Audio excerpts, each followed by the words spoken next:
हर आदमी हर काम के लिए पैदा नहीं होता।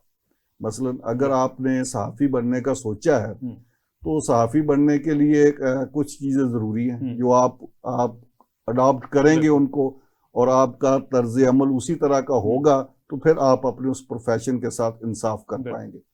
अगर आपके अंदर लस्ट है दौलत कमाने की, अगर इख्तियार की और इक़्तिदार की आप ख्वाहिश रखते हैं, ये कोई बुरी ख्वाहिशें नहीं है, आप इसके लिए कोई और काम कर लें।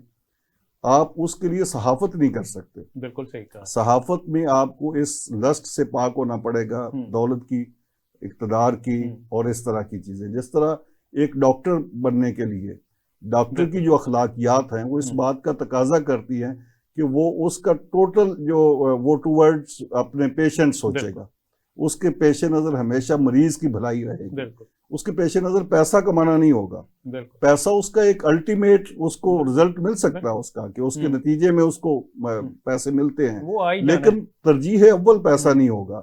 इसी तरह सहाफ़त के नतीजे में आप अच्छा अखबार निकालते हैं, टीवी निकालते हैं, आप प्रोग्राम करते हैं, आप बाकी काम करते हैं, तो उसके नतीजे में आपको पैसे मिलते हैं, मिलेंगे, मिलने चाहिए, लेकिन वो आपकी तरजीह अव्वल नहीं होनी चाहिए कि आप पैसे के लिए वो सारे कुछ को मूव कर देंगे या आप इक़्तिदार के लिए मूव कर देंगे। बिल्कुल जिस तरह एक डॉक्टर के लिए ये उसकी अखलाकियात हैं, पर उस प्रोफेशन की अखलाकियात है, इसी तरह सहाफ़त की भी अखलाकियात है, और उन अखलाकियात का तकाजा ये है कि आप समाज की बेहतरी के लिए सोचेंगे, समाज की बेहतरी के लिए काम करेंगे, और फिर उस काम के अंदर आप इस लेवल पे कभी भी दौलत नहीं कमा सकते, ना आपके पास आएगी कि आप टाइकॉन बन जाएं, रातों रात अमीर नहीं बन हो ही नहीं सकता ना, क्योंकि इसके लिए आपको ये प्रोफेशन की कुर्बानी देनी पड़ेगी। उसके अजर और तरह से मिलते हैं आपको, वो दुनिया में भी मिलते हैं और आखिरत में भी मिलेंगे आपको। आप उन जो वो अजर है उसका फ़ायदा उठाएं। ये जो जिस चक्कर में हम पड़े हुए हैं ये नहीं, ये साफ़ी अखलाकियात के खिलाफ है। नहीं, बिल्कुल आपने सही कहा। मैं पर्सनली बेशुमार लोगों को जानता हूँ कि 20 साल पहले वो मोटर बाइक पे थे और अब उनके पास दौलत के अंबार लगे हुए।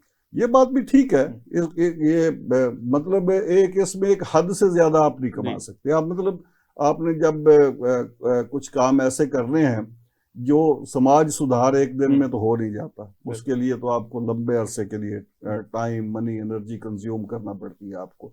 तो उसमें फिर बल्कि मैं तो यहाँ तक कहता हूँ कि ये जो समाज के इदारे हैं ना, इनको जिंदा रखने के लिए, इनको तरोताज़ा और तवाना रखने के लिए फिर रियासत की जिम्मेदारी बनती है कि वो रियासत इन इदारों को प्रोटेक्ट करे, इनको बचाए, इनके नान नफके की वो जिम्मेदारी उठाए, ताकि ये लोग भूखे भी तो न मर जाए ना। इनके भी, इन्होंने भी जिंदगी गुजारनी है, इनके भी बच्चे हैं, इनके भी सारी जरूरतें हैं।